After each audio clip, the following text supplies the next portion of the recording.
Mārtiņš Arelis, dzimis 1980. gadā, šobrīd atrodas ieslodzījuma vietā Daugavpilī, Daugavgrīvas cietumā.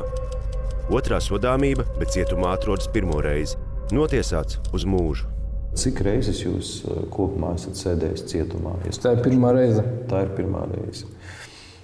Tātad, un pirmā reize, ja es pareizi saprotu, šeit jūs pārveda. Es izmeklēšanas laikā sēdēju Valmieras cietumā. Valmieras cietumā, ka man iedeva stājās spēkā prigovors, mani pārveda uz Jelgavas cietumu. Es Jelgavas cietumā nosēdēju no janvāra līdz novembrim. No novembrī mani pārveda uz Daugavpils cietumu. Un tagad 2012. gadā es dabūju video pakāpi. Un tā kā atvērtāt 5. korpusu, man deva iespēju atbraukt uz šejienu. Un cik kopumā gadus jūs jau esat ieslodzījumā? Kopš 2004. gada maija mēneša. Vai varat pateikt tagad, par ko jūs esat šeit? Jā, es esmu spriedumā es esmu notiesāts par slepkavību un par izvarošanu. 2004. gada maijā Mārtiņš Arelis kā ierasts devās uz darbu. Pa ceļam viņš pamanīja pazīstamu meiteni, kuru izvaroja, aplaupīja un nogalināja. Savu vainu daļēji atzīst, taču kameras priekšā rīcības motīvus paskaidrot nevarēja. Pastāsti savu versiju, proti par gadījumu, kad nonāca ieslodzījumā šeit un par ko. Tātad secīgi, kad pamodies no rīta un līdz aizgāja gulēt tajā liktenīgajā dienā. Būtībā kaut kādā ziņā visticamākais sākās no tā, ka nebija dzīvē nekādas jēgas. Es sastrīdējos piemēram ar to meiteni, kur mums bija kopīgs bērns uz doto brīdi. Viņa dzīvo Vācijā, es jau teicu. Man bija tā, es strādāju tur pie viena saimnieka, tajā laikā. Es dzīvoju pa vecām mātes, strādāju tur pie saimnieka. Katru reizi braucu uz turienu, braucu apakaļ. Alkohols un tā tālāk. No rīta vienkārši piecēlos, kārto reizi gāju uz darbu. Pa ceļam mani paņēma mašīna. Aizved līdz turienei un ieraudzīju pa ceļu, kā gāja tur tā meitene. Kas notika? Kas tur būtībā es visdrīzāk es to до сих пор nevaru pateikt un nevaru izskaidrot. Aizejot atpakaļ pie tās meitenes nogalināju un paņēmu no viņas tur telefonu. Aizgāju pie saimnieka, es pie tā saimnieka tur noslēpu to telefonu. Pateicu, ka man ir slikti. Viņš man aizveda pie vietējā felšera. Tur felšers pārbaudīja asinsspiedienu, tas bija paaugstināts. Viņš man aizveda apkārt uz māju. Tā bija pavisam nejauša meitene? Ja, nē, es viņu biju redzējis tur. Viņa tur nejauša bija tas, ka viņa tajā momentā drīzākais gāja. Tas, ka viņa bija pazīstama, tas bija visticamākais cits fakts. Viņš man aizveda uz māju, un viss pēc es tur tā kā atmoroženī staigāju pa māju. Uz darbu es vispār nebraukāju tajā laikā vairs. Man vecānta prasīja, kāpēc es neeju, kāpēc es jā. Un viss pēc nedēļas atbrauca policija pie maniem. Tajā nozieguma izdarīšanas brīdī, ko jūs sajūtāt? Es drīzāk kaut kādu agresīvu, negatīvismu. Tas bija sprādziens? Kaut kādas dusmas, pret ko es pat nevaru paskaidrot. Vai atceraties, kas notika pirms nogalināšanas, proti iepriekšējā dienā strīds ar kādu? Nē, strīda nekāda nebija. Es saku, es strādāju pie tā saimnieka, es no viņa braucu, tur ieeju veikalā, paņemu alkoholu, aizbraucu uz māju. Tā, katru dienu. Tas strīda, nē. Bet kā viss normāli bija. Jūs pateicāt, ka jūs aizturējāt, cik ātri vai ilgi tas notika pēc nozieguma izdarīšanas? Man aizturēja pēc nedēļas. Kā tas notika? Viņi vienkārši atbrauca pie manis uz māju.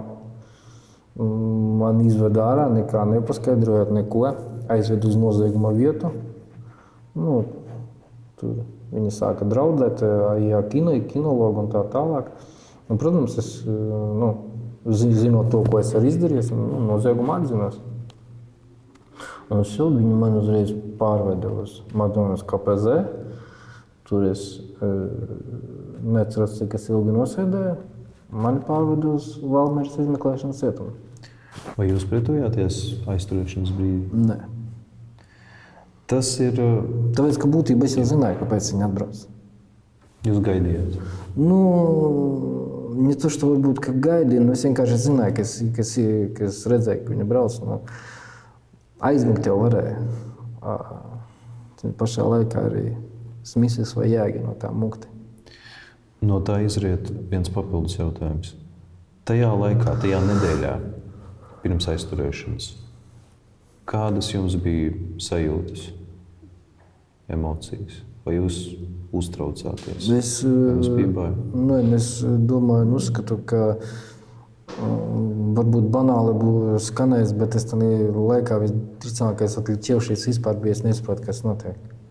Es domāju, ka Mārtiņš Čarelis varbūt pats to neapzināties diezgan labi sevi noraksturoja, jo tā tad viņam ir tā kā divas šīs puses. Ja? Viena tā puse, kas ir varbūt tā sociālā un pareizā, un otrā pusē viņa pretstats, ja, kā viņš pats to nosauca, tā ir tā tumšā pusē, kāds impulsīvs, dusmīgs, uz visu pasauli apvainojies, agresīvs cilvēks. Šo cīņu, teiksim, ar tādu sociāli pieņemamo,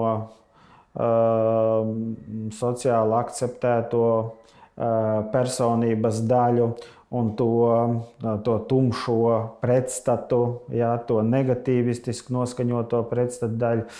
Tā vislabāk raksturo to Mārtiņa personību. Un jāsaka, ka tas ir mūsdienās jau zinātnē atzīts, ka cilvēkam ir daudz dažādas supersonības, un šīs daudzās supersonības tā kā ir mūsu zemapziņā. Un šai ziņā, kas nosaka tādu psihisko veselību, ja tomēr tās supersonības, viņas nav konfliktā viena ar otru, necīnās. Ja? Vai, teiksim, tā antisociālākā daļa neņem virsroku. Mēs redzam, ka cilvēki, kas turpina izdarīt noziegumus, viņi savā ziņā, ja tā varētu teikt, priekšplānā ir izvirzījuši tādu noziedznieku identitāti. Es esmu noziedznieks, un es esmu zaglis, vai es esmu, marmāk, vai es esmu noziedznieks, un pēc būtības aiz tās viņa sociālās lomas viņš arī, teiksim, tādā veidā viņš turpina dzīvot. Un Mārtiņš, jūs redzat, intervijā mēs varam redzēt, ka viņš runā par šo te savu veco es un savu jauno es, un patiesībā mans jaunais es, īsti pat nevarētu pamācīt manu veco es, jo tas vecais es manu jauno es nesaprotu. Mārtiņa tēvs ģimeni pametis jau sen un tagad dzīvo kaut kur Krievijā. Māte – hroniska alkoholiķe. Rūpes par Mārtiņu un viņa jaunāko māsu jau bērnībā uzņēmās vecā māte. Ģimenē bija arī par Mārtiņu jaunākie pusbrālis un pusmāsa. Pirmo skolas gadus Mārtiņš bija steicamnieks, taču, kad palicis uz otru gadu 3. klasē, viss mainījies. Saistībā ar to, ka Mārtiņam nav bijis vecāku, viņš un vecākā māsa skolā tikuši apsmieti. Ar laiku zēns sāk pastrādāt dažādus sīkus noziegumus, par kuriem palika nesodīts. 14 gadu vecumā konfliktu dēļ Mārtiņš aizgāja no mājām un sāka strādāt. Laika posmā no 14 līdz 24 gadu vecumam ikdienā ļoti daudz lietoja alkoholu. Brīvībā ieguvis pamatizglītību. Pēc skolas beigšanas uzsācis attiecības ar meiteni. Mēs ģimenē skaitamies 4 bērni. Visus vecāki ir pametuši. Man ir vecākā māsa, jaunākais pusbrālis, jaunākā pusmāsa. Vecāki visus pameta. Protams, tas bija sāpīgi, tas nepatika. Lai, piemēram, kaut kā izceltos vai kā, sakās kaut kādi, mazi tur noziegumi un tā tālāk. Tā kā vecāki bija gados, viņi no sākuma sekoja tam līdzi. Pēc tam jau viņi vairs tam līdzi nevarēs izsekot. Viņa skola nebraukāja, noziegumi sākās ar vien lielāki. Protams, par to man neviens netiesāja. Bija pēc tam tur noziegums, kas man bija iedots nosacīts, man tā liekas, gads vai pusotrs gads toreiz. Tas ļaunums jau būtībā sākās no kaut kur no mazām dienām. Pats pirmās atmiņas no bērnības ir tas, ka bija atbraucis pusbrālis ar savu tēvu pie mums. Viņi dzīvoja Valkā. Un tas bija Igaunijas robežas, jāsanāk. Bija atbraukuši pie mums. Mēs spēlējām šitajā te dārzā tur futbolu, iekrita dārzā tur dīķī bumba. Es tai bumba gāja pakaļ, gandrīz tur noslīka. Un pēc tam pie mājas mums bija fotografēšanās. Un es jau būtībā bērnībā biju ļauns. Man tāda sajūta bija. Es visu laiku to jaunāko pusbrāli centos precisināt, tur viņam pārizdarīt, tur viņu iebuhņi, tur viņam iesist un tā tālāk. Tas būtībā tādas, visu laiku negatīvs kaut kas. Visu laiku kaut kādas negatīvas atmiņas. Ļoti mazi kaut kā pozitīva. Es, piemēram, uzskatu, ka vispozitīvākās atmiņas, kas man ir no bērnības, man bija 7 gadi, kad man nomira vecais tēvs.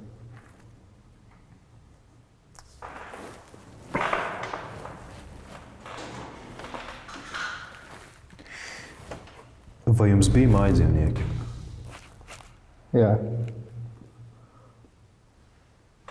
Kaķis, suns? Kaķi bija, suņi, tur arī mājlopi bija. Tā kā nomira vecais tēvs, būtībā viss sākās ar to. Tāpēc, ka vecā māte vairs nevarēja, mums nevienam līdzi sekot.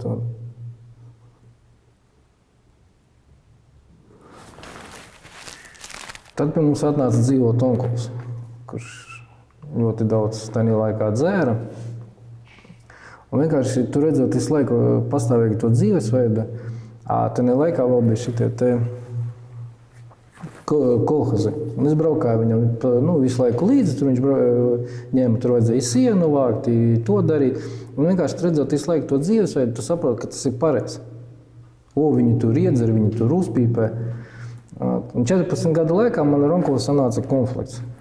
Viņš gribēja man iesist, un es viņam iesistu atpakaļ. Un vienkārši saprotot to, ka viņš alkohola reibumā var nezinu ko izdarīt, es vienkārši sapratu, ka man tur dzīve vairs nebūs. Es 14 gadu vecumā aizgāju no mājas. Un sāku būtībā dzīvot tādu dzīvesveidu, tā kā es, piemēram, biju redzējis. Kādas jums bija attiecības ar vienaudžiem, ar citiem bērniem? Ne īpaši labas. Es saku, būtībā problēma bija tas, ka ļoti daudzi smējās, ņirgājās par to, ka tev vecāku nav. Ka tu esi viens, tur tāds un tāds. Tu vienkārši centies izpausties, tu centies kaut ko sevi pierādīt. Man būtu tāda iespēja parunāt ar jūsu skolotājiem. Kā viņi jūs raksturotu?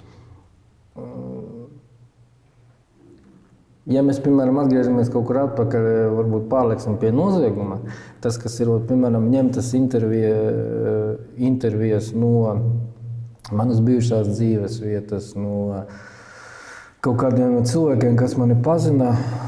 Es tur tagad nesen lasīju, pārlasīju, pirms tam sūtīšanas pie advokātam. Es biju nedaudz pārsteigts par cilvēku atsaucību tas, ka ļoti daudzi cilvēki atsaucās ļoti pozitīvi par maniem, kaut vai, es kaut kāds sevi varbūt tajā laikā to neredzēju, nepamanīju. Es domāju, ka arī no skolotāja puses iespējams, ka būtu tas, kas atsauktos pozitīvi, tāpēc, ka, varbūt, ka bija kaut kas manī labs, vienkārši es tajā laikā to neredzēju. mēs diezgan labi redzam šobrīd, un pētījumi arī pasaka to, ka nelabvēlīga attīstība bērnībā, agrīnā bērnībā rada pēc tam problēmas socializēties skolās, un es domāju, jūs arī intervijā varat redzēt, teiksim, kad viņš runāja, Mārtiņš runāja par to, ka, teiksim, pusauģu gados sākās šī klaiņošana vēl kaut kur. Mēs acīm varam redzēt no šīs intervijas, kad šajā agrīnā attīstība ir notikusi nelabvēlīgi. Un mēs no pētījumiem ļoti labi zinām, ka tiem, kuriem ir bijuši šī nelabvēlīgā attīstības pieredze, viņiem ir problēmas patiesībā ļoti daudzās dzīves jomās. Mēs saprotam to, ka bērnība un nelabvēlīgie varbūt arī teiksim, šī nespēja integrēties skolas vidē, kad tās ir lietas, kas ietekmē cilvēku uzvedību nākotnē, bet mēs nevaram, teiksim, jebkurā gadījumā mēs nevaram Mārtiņa rīcību attaisnot ar šādu uzvedību, jo ir daudzi cilvēki, kuriem ir tikpat nelabvēlīga bērnība, bet viņi vardarbīgas noziegumus un dzimuma noziegumus neizdara. Sava nozīme ir gēniem. Jā. Ir izdalīts viens rets psihopāta veids, kur daži speciālisti uzskata, ka ir tādi gēni, ka viņš nostātos uz noziedzības ceļa vienalga, kāda vecāka viņam būtu. Ja? Tā ir tāda reta situācija. Antisociāls personības traucējums, tas ir apmēram 2% no populācijas, un lielākā daļā tur ir ģenētiska un vides faktoru miedarbība, tā vislabāk būtu teikt.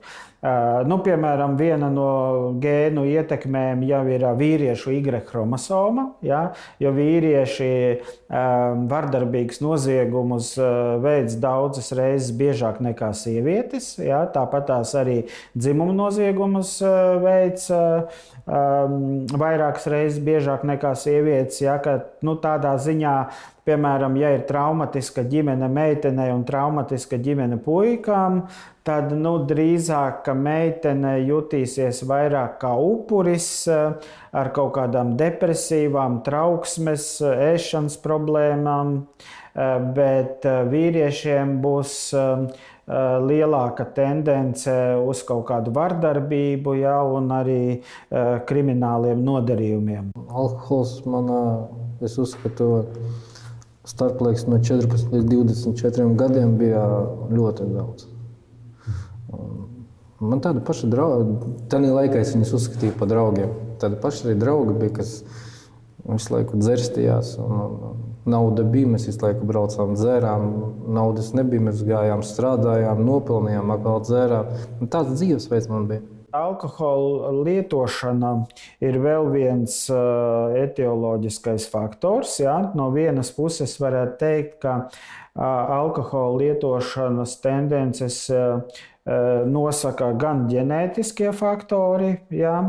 Gan arī šī pati ģimenes faktori, kad cilvēki mēģina ārstēt ar alkoholu trauksmes un depresīvas tendences sevī.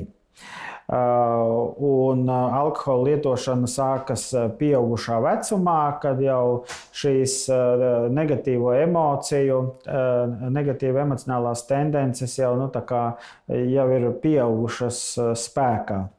Un tad alkohols atstāja arī sekundāru ietekmi uz galvas smadzenēm, arī uz to pašu pieres daivu, kur ir rīcības plānošana, jo visi zina, ka alkohola ietekmē rīcības seku plānošana ir stipri samazināta, ja cilvēkam liekas jūra līdz ceļiem, un loģiskā domāšana ir atslēgta, kauna un vainas apziņas emocijas tiek atslēgtas, jo tās ļoti daudz saistīts ar šo pašu pieres daivu, un tāpēc alkohola atkarība vai alkohola ļaunprātīga izmantošana ir vēl viena ļoti nopietna problēma un traucējums cilvēkiem, kas ir nonākuši cietumā. Tajos teorētiskos modeļos, kas skaidro noteiktu veidu uzvedību, tā skaitā arī dzimuma noziegums, tiek runāts par to, ka patiesībā tas ir tāds iekšējās barjeras noņēmējs.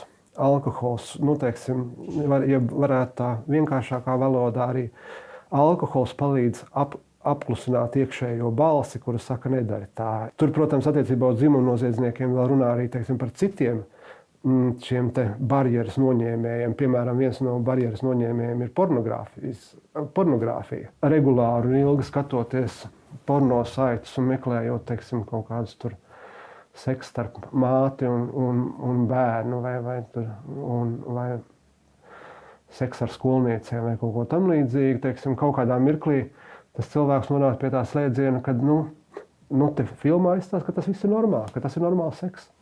Un tas ir veids, kādā veidā kaut kā mērā cilvēks tiek pāri savai iekšējai barjerai un līdz ar to paver to ceļu attiecībā uz noziedzību. Un alkohols šajā gadījumā arī ir tāds pats, teiksim, šīs te barjeras noņēmējs. Vai atceraties pirmo darbu un, pieņemsim, vai atceraties, cik nopelnījāt? Nē, cik es nopelnīju, neatceros. Pirmais darbs, kur es sāku strādāt, tas bija gatari. Un ar to viss sākās. Tur pēc tam gatari, meži visādi. Tas bija būtībā mans основной darbs, kur es strādāju pa mežiem un pa gatariem. Vai atceraties savu pirmo meiteni? Jā. Kāda viņa bija? Viņa simpātiska, labi. Uz doto brīdi viņa dzīvo Vācijā. Mums ir kopēja meita, bet es ar viņiem nekontaktējos. Vai atceraties tās sajūtas un emocijas viņu pirmo reizi ieraugot? Es neatceros, tāpēc, ka mēs pirmo reizi tur aizbraucām, bijām piedzerušies. Un pēc tam? Pēc tam arī bijām braucām piedzerušies. Un pēc tam tas viss izvērtās un izveidojās attiecības. Zinu, ka ļoti privāts jautājums. Ja nevēlaties, varat arī neatbildēt, bet cik ilgi jūs bijāt kopā? Tur ļoti interesants stāsts ir. Mēs nodzīvojām kopā bijām kaut kur varbūt gadu pusotru. Pēc tam sanāca tā, ka es aizbraucu projām un tur sanāca tāda interesanta situācija. Es visu neatceros, bet pats galvenais bija tas, ka es nonācu avārijā. Smagā avārijā. Es gulēju slimnīcā, 24 stundas biju bezsamaņā. Visi ārsti teica, ka būtībā tas nav dzīvotājs. Tā atvesļošanās viņa ilga aptuveni cik ilgu laiku? Pāris mēneši, kaut kur tur 2, varbūt 3 mēnešus. Un tur sanāca, es ar to meiteni biju dzīvojis kaut kur gada pusotru. Pēc tam mēs kaut kur 2 gadi nebijām tikušies. Es aizbraucu uz turienu, viņai jau bija, viņa dzīvoja citu. Tur puisi, teiksim tā. Viņa ar mani tur parunāja. Dēļ manis viņa pameta to puisi. It kā viss bija normāli. Viņai bija vecākais brālis. Mēs viņu kopā sākām strādāt. Atkal par nopelnīto naudu mēs sākām dzerstīties un tā tālāk. Viņa palika stāvoklī. Tā kā viņa negribēja tādu dzīvesveidu, tā kā es vedu visu laiku alkohols un tā tālāk. Viņa paprasīja naudu, lai uztaisītu abortu. Es viņai atteicos. Viņa pateica, nē, es naudu nedošu abortam. Viņa prasīja brālim. Brālis pateica, kāds aborts, aizmirst par abortu. Viņa saka, man ir 3 bērni, es tāpat tās dzeru, viss normāli, viss būs kārtībā. Mēs ar viņu sastrīdējāmies. Es tur sāku vēl vairāk dzert. Man vispār aizbrauca, cik es saprotu, kukuška. Pēc avārijas es ļoti spēcīgas zāles lietoju un kopā alkoholu tas vispār. Un atbraucu tenī laikā pie vecāmātes. Un tur tas viss tur laika gaitā arī notika tas noziegums. Viens no lūzuma punktiem Mārtiņa Areļa dzīvē bija smaga avārija, kuras rezultātā viņš guva galvas traumu un ilgāku laiku bija paralizēts. Arī tas var ietekmēt cilvēku uzvedību un izpratni par morāli. Vēl viens etioloģiskais faktors, kas ir bez gēniem un sociālās vides, tas vienīgi ir galvas trauma Pieres Daivas rajonā, jo šajā rajonā atrodas morāle, kas ir vērsta pret sevi un savas rīcības ilgtermiņu seku plānošana. Tātad, ja ir kaitējums šajā Pieres Daivā, tad arī cilvēks ir vairāk impulsīvs un neapdomā savas rīcības sekas. Ārstiem nebija cerība, ka Mārtiņš pēc avārijas varētu atveseļoties. Slimnīcā tobrīd atradās 2 kristietes, kuras uzzinājuši par negadījumu, lūdz ķirurgam atļauju ienākt Mārtiņa palātā un lūgties par viņu. Sākotnēji skeptisks, ārsts tomēr atļāva viņām to darīt. Pēc 24 stundām Mārtiņš pamodās no komas. Atveseļošanās periodā šīs sievietes viņu apciemoja bieži. Tas vēlāk pamudināja Mārtiņu pievērsties ticībai un kļūt par draudzes locekli. Taču viņš atkal atsāka lietot alkoholu un drīz pēc tam arī pastrādāja noziegumu. No jauna ticībai Mārtiņš pievērsās jau cietumā. Sākās jau viss man tādā Daugavpils cietumā. Sēdējām kopā tādu, gan jau varēsiet varbūt kaut ko interviju lasīt. Par viņu arī daudz intervijas ir dotas. Vot. Tur vispār, mēs tur par ticības jautājumiem tur esam strīdējušies. Mums ir bijuši līdz tam, ka mēs esam sakāvušies dēļ ticības. Bet tādā pašā laikā mēs esam atraduši arī kopējo. Mēs varam pēc tam kopā nākt, mēs varam kopā pēc tam Dievu priekšā nokrist ceļos un lūgties un Dievam lūgt piedošanu, un mēs varam sēdēt tālāk. Pat mēs gulbī tenī cietumā sēdējām trietā. Es sēdēju, sēdēja, un mums sēdēja. Ir pareizticīgie. Es pēc konfesijas esmu 7. dienas adventists. Mēs nemeklējām atšķirīgo. Mēs nemeklējām tas, kas razdziļāja. Tāpēc, ka viņiem ir varbūt tur kaut kādi citi uzskati. Šitais te, kā pareizi skaitās. Teiksim, kaut kādi likumi. Viņiem ir citi, mums ir citi. Mēs nemeklējām atšķirīgo, mēs meklējām kopīgo. Un atrodot kopīgo, mēs varam normāli sēdēt. Mēs varam kopā palūgt, mēs varam kopā iet garīgu mūziku klausīties, mēs varam garīgu satura filmas skatīties. Kaut vai ar viņa pat varbūt nav, kas filmējas adventists vai pareizticīgais. Atrast šito te kopīgo. Un, ja pat ieslodzītie atrastu šito te kopīgo, nebūtu šito te razdziļīnie. Cietumā jau kas razdziļāja šitās te, teiksim, kā pareizi viņas sautās, cietuma kastas. Tas ir lielais, tas ir pravais un tā tālāk. Tas arī razdziļāja. Kamēr būs šitais te, tik nebūs nekā kopēja. Ieslodzījuma vietā, kas bija tas cilvēks, ja tas bija cilvēks, kas tev tā kā pavēra šo ceļu ticībai Dievam? Pirmais es teicu, ka bija tie, kas Valmieras cietumā, sāka ar mani runāti. Protams, tur, tie bija, teiksim, tā pirmie soļi, ka viņi labi, tev tur iedots tas mūža ieslodzījums, bet tas ir veids, kā tu vari mainīt savu dzīvi un tā tālāk. Un tu jau sāc pakāpeniski par to aizdomāties. Bet, protams, tādā pašā laikā tas vecais viņš jau uzvar, tāpēc, ka viņš vēl nav tas jaunais vēl nav uzvaru guvis, tam veciem ir priekšroka. Ļoti grūti salauzt, piemēram, kaut kādus vecos stereotipus. Un tad atbraucot jau uz Jelgavas cietumu, es satikos ar kapelānu Jānu Tautvaitu. Es ļoti bieži ar viņu runāju. Beigās sanāca tā, ka es viņam paprasīju, es saku, gribu atrast vecās draudzes adresi. Tur, kur es biju. Viņš pazina mācītāju, kurš bija draudzes mācītājs. Tas bija Rufus Sadžiboja, Lielvārdas draudzē. Viņš atrada adresi, es viņam uzrakstīju. Es viņam arī paskaidroju to, ka es tajā laikā uzskatīju, un joprojām uzskatu tā, ka kaut kādā ziņā tie cilvēki man ir bijuši un ir tuvāki nekā, piemēram, pati ģimene. Tāpēc, ka es uzskatu, ka man ģimenes nav bijis.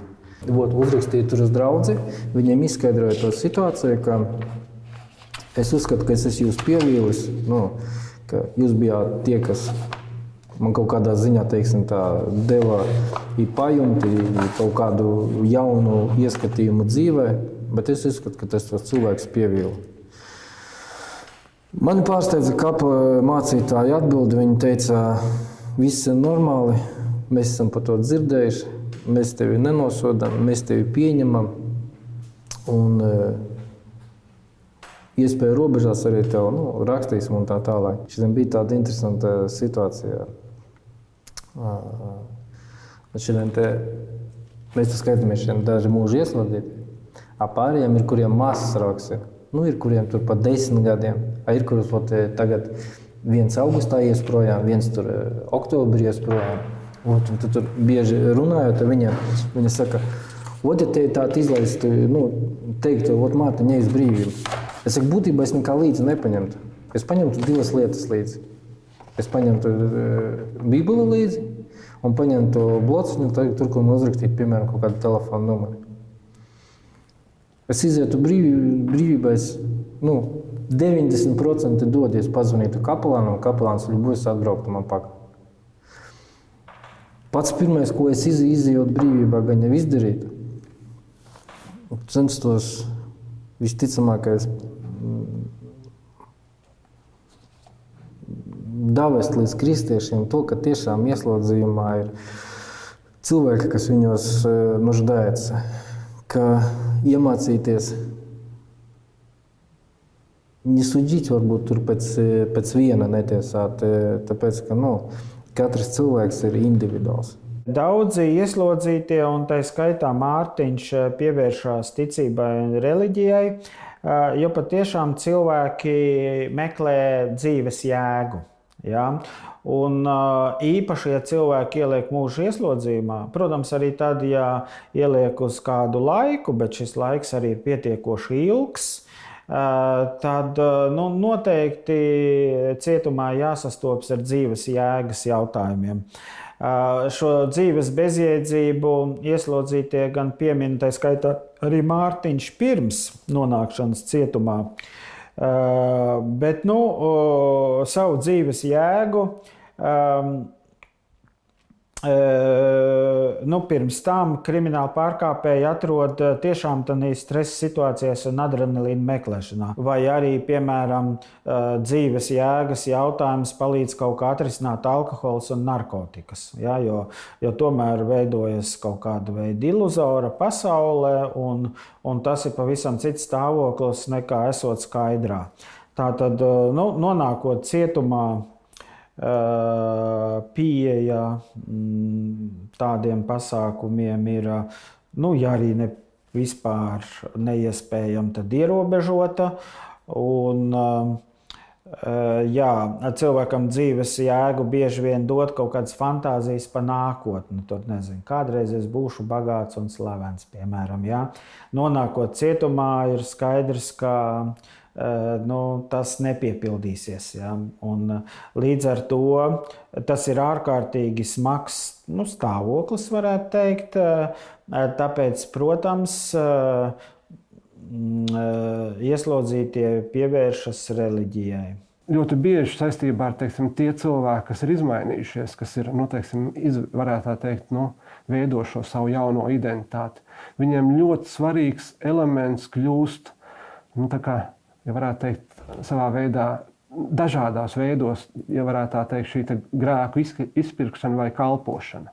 Citiem vārdiem sakot, es agrāk biju cilvēks, kas nodara citiem pāri. Es saprotu, ka un to arī Mārtiņš teica, ka viņš saprot, ka viņš jau nevar atgriezt cilvēku, ko viņš ir noslapkojis. Viņš vairs nevar novērst to, kas ir noticis.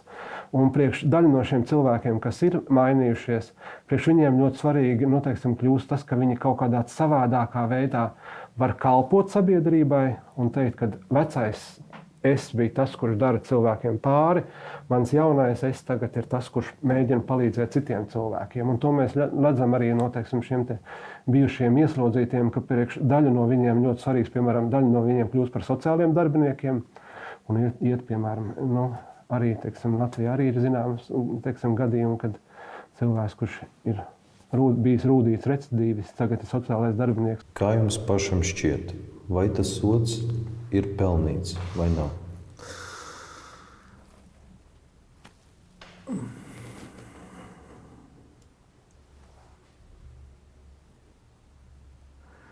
Ja ņemt, piemēram, to, ka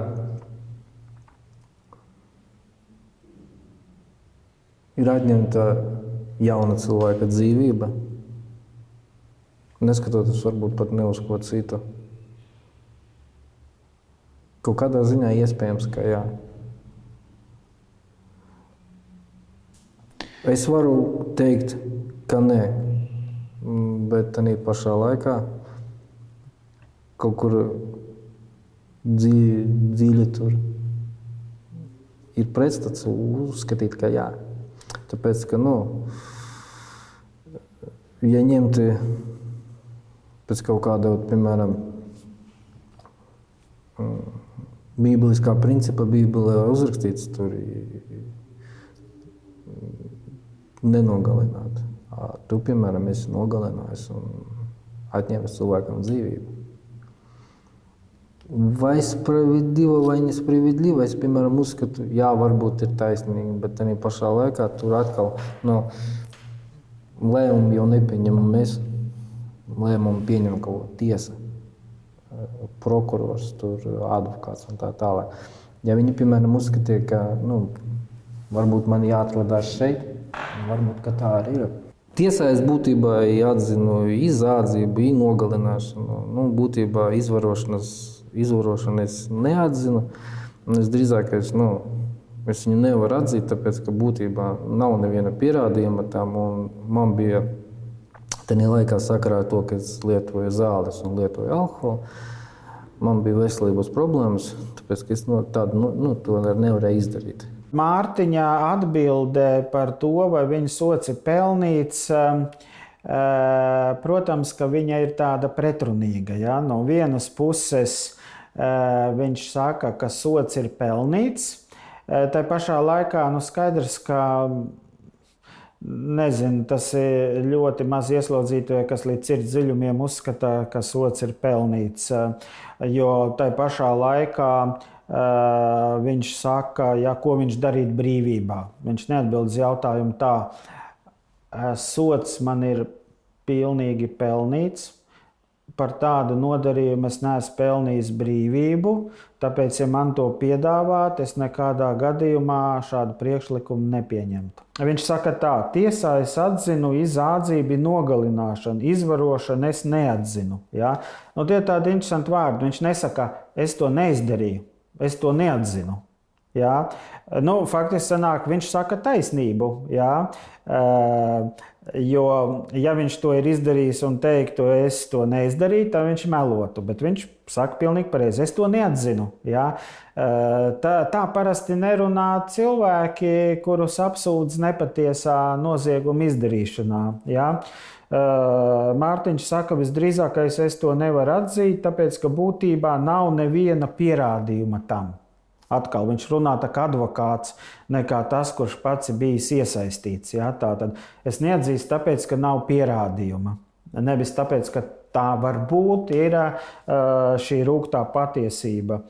Tad, protams, viņš piemin šīs veselības problēmas. Mārtiņš izvairās parunāt par to nogalināto meiteni vairāk. Jā.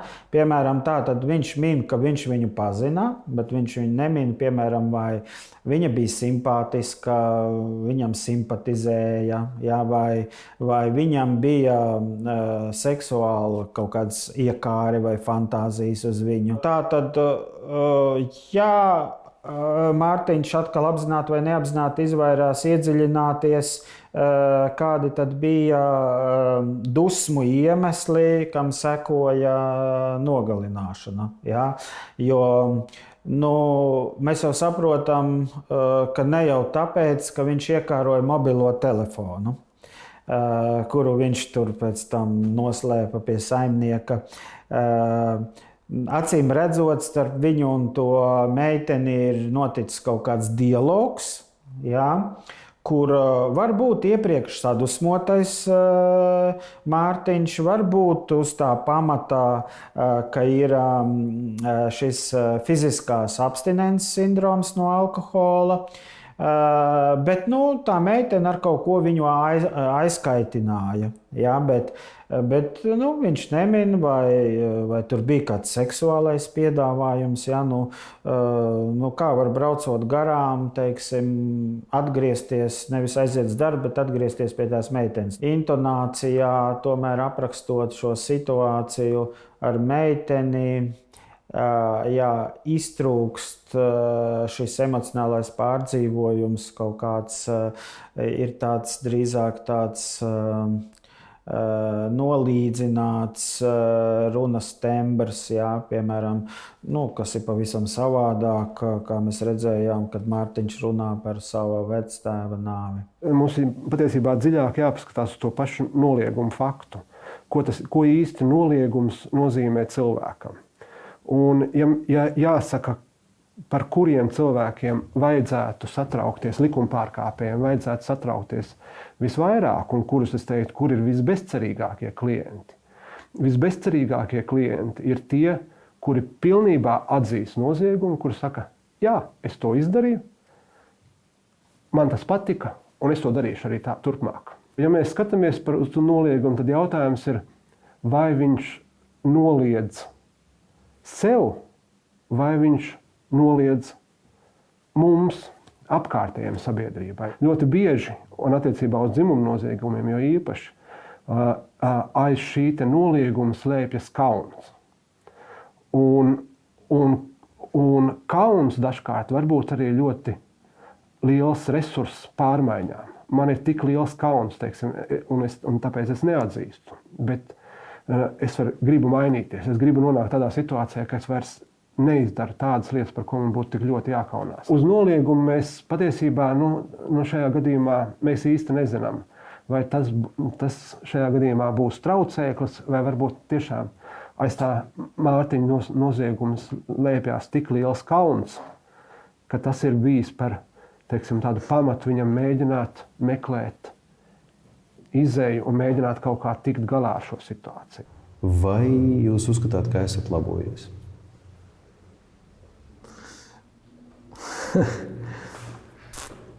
Es jau varu pateikt, ka es esmu labojies, bet, kā jau es pateicu intervijas sākumā, es uzskatu, ka man vēl daudz kas ir jāmaina. Ja, piemēram, šo brīdi man būtu atnākt un pateikt, tev ir iespēja iziet brīvībā, visticamākais es paprasītu kaut kādu iespēju atrasties kaut kādu laiku, vismaz kaut kādā resociācijas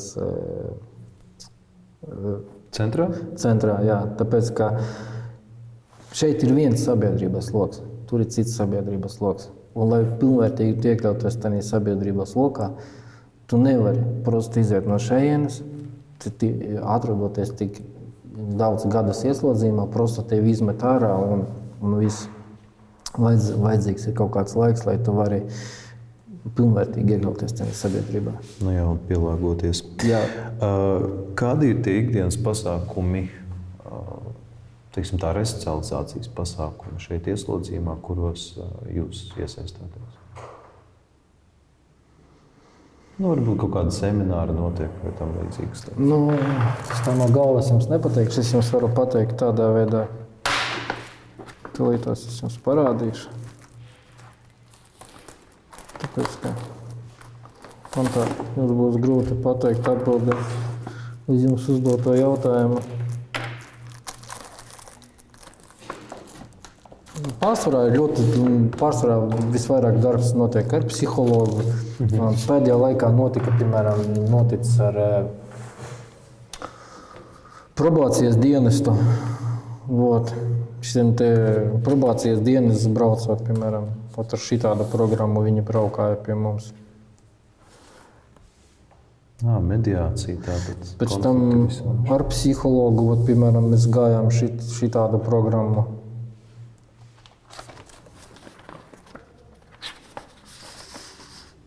Kā pats vērtējat Mārtiņu, vai palīdz?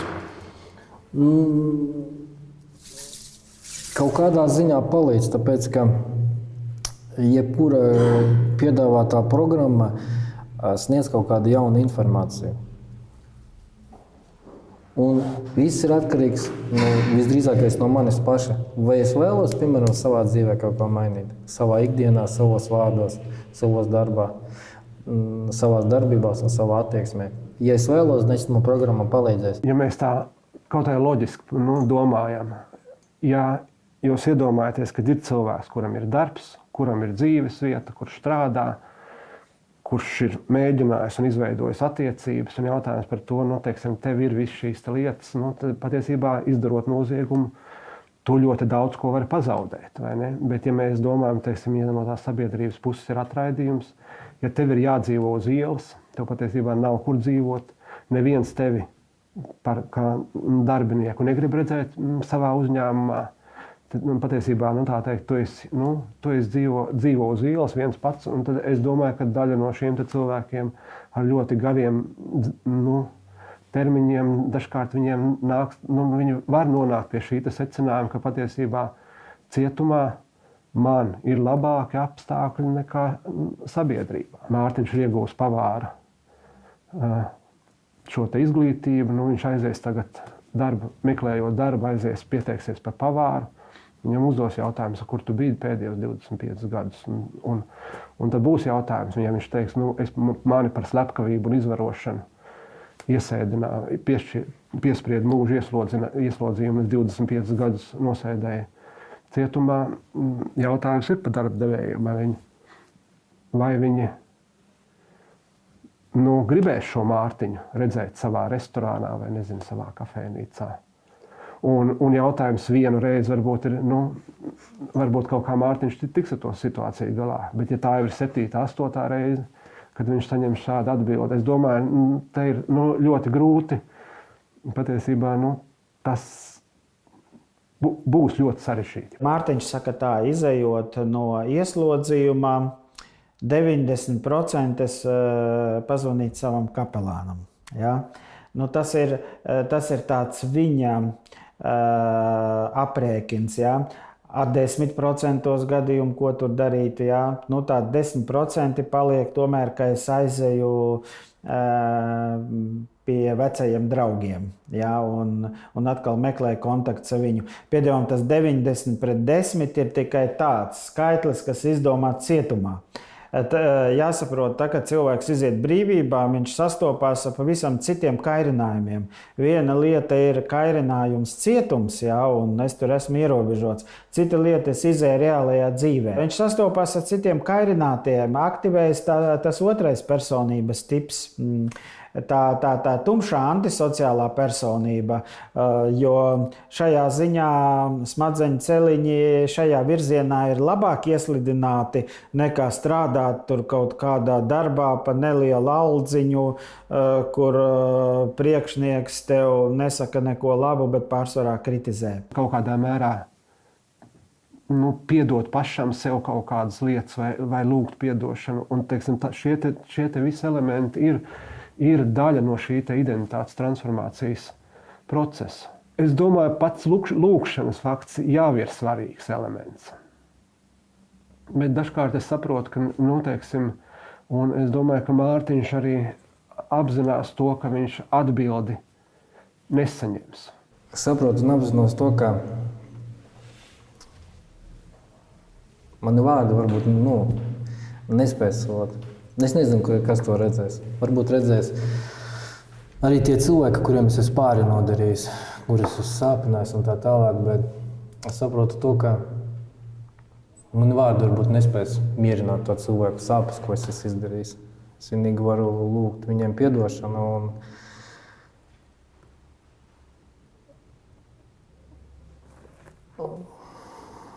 protams, tādos momentos ir grūti atrast iespējamos vārdus, tāpēc es varu lūgt vienīgi piedošanu par to, ko es esmu izdarījis.